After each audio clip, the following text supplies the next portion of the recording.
ஒரு பெண் எப்போது நல்ல மனைவி என்ற தகுதியை இழந்து விடுகிறார்?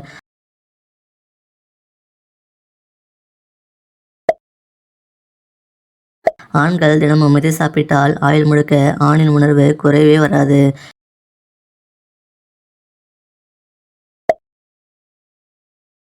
எந்த காய்கறியை அதிகம் உண்டால் சிறுநீரக பிரச்சனை வராது?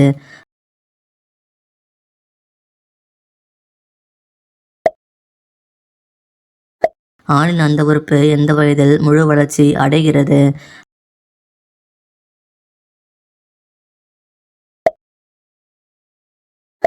அந்த உறவில் கணவனால் திருப்தி அடைய முடியாத பெண் என்ன செய்வாள்?